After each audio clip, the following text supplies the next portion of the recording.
It is because we produced quite a good performance, especially in the second half, where we created 10 goal chances, and at the end of the day we come out with no goal. I believe that the performance we wanted to produce was there, but we can of course not be happy with the way we finished our chances, and but I think what is the most disappointing, some players missed some chances that usually they take, and our finishing is very bad at the moment. We've played now 3 games without scoring a goal, and in all the 3 games we had chances that we don't take, and at that level it's important. Do you think you started too slowly, and if so, why? We started slowly, but in the first half Özil had 2 great chances, you know. And it's true we started slowly, a bit nervous because we lost our last game at home, but in the second half was one-way traffic, and we still couldn't score. We didn't make enough of our set pieces. We didn't take them well. We didn't finish well. It's just our finishing was very poor. Forster had a brilliant game here last season, didn't he? Sorry? Forster had a brilliant game here last season. He had a good game, yes, a brilliant game, but you expect that. The quality of, you rate the quality of the chances you create and the quality of the finishing. And the quality of the chances we created today, considering the Premier League game, was high. The quality of the finishing was poor, you know. And that differential explains the 0-0. How frustrating is that? Because it's quite unusual for you. Look how it's maximal frustrating. Because when your team puts the energy in and creates the chances, when you have no chance, you come out of a game and say, okay, there was not more in it. When you come out and you think there was much more in the game like that, when you have our ambition, of course, it's frustrating. The other top teams won tonight, Arsene, but the difference is only 5 points. That's not a disastrous gap, is it? But it's starting to get uncomfortable, maybe? Yes.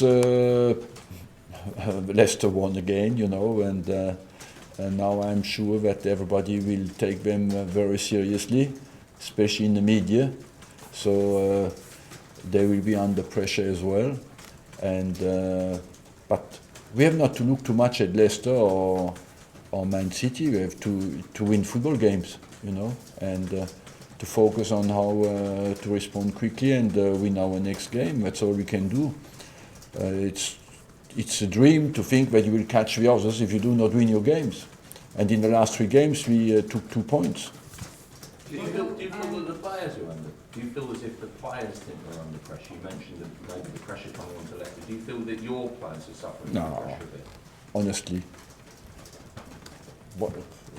I don't believe that. You know, if you could not play, if you could not create a chance, I would say yes, you're right. We had 70% possession today, practically, and 22 shots on goal. And its finishing is a bit cyclic, up and down at the moment. I must say it's very down. Traditionally, Arsenal are better in the second half of the season. Are you concerned that Arsenal have been good at the start of the season rather than the second half? Are you worried that we're going to tail off and possibly not do what you would like? Look, we'll see at the end of the season. It's too early to say that. It's true that at the moment we have a stuttering start in 2016 because in our January was bad, and starting is a last minute at Liverpool, and after at Stoke, and after against. But in the last, where we are especially, I think, have a big deficit is in 2 home games.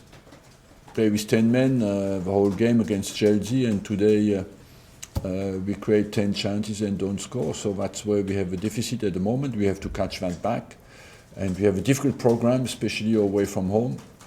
So we need to respond quickly away from home now. The critics might argue that you should have signed a world-class striker in January. Admittedly, they don't grow on trees, and they're easy, but do you accept that argument or not? That you perhaps should have gone for a striker, just push on in the league, perhaps? Look, if you knew a world-class striker who could strengthen our team. You should have told me before the transfer deadline is over. And they do not walk in the street and say, please, here is a world-class striker, can you take me? They are all in big clubs and they are under contract, you know, was none available. And we have Walcott, we have Giroud, we have Özil, we have Sanchez, we have Welbeck who is coming back. And I think if tonight we think a miracle man could have scored the goal for us, I think it's better we think how can we score the goals with the players we have. We can score goals. They've shown that before. Do you not think it's one of those nights? It's one of those nights, basically. The finishing the ball. I don't like one of those nights because I would like that just we take the chances we create. It's part of it. We are all disappointed because we had enough chances to win the game and they didn't.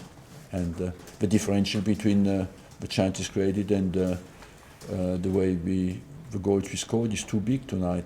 Arsene, Arsene, can I just ask, there were a few groans at half-time when the team walked into the tunnel and again at full-time.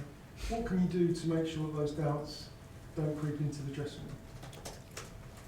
By reminding the players what we want to achieve and how we can achieve it and how much quality they have. Thank you. Look, let's not be over pessimistic as well. You know, we are qualified in the FA Cup, we are in the Champions League, we have a big opportunity at the end of the month. We are still in the fight in the Premier League, so let's as well be a bit realistic, even if we are very down tonight. I don't hide that, but I believe as well top quality people respond when they are in trouble, and that's a good way to do it. Sorry, one quick question. You talk about England as your second home and you spoke about your hope that the England national team does well. Do you think the performance of Fraser Forster tonight, as well as Jack Butland against you, shows that the England squad is moving in the right direction? Yeah, especially with our goalkeepers, you mean? Yeah. Yes. Thank you. Thank you.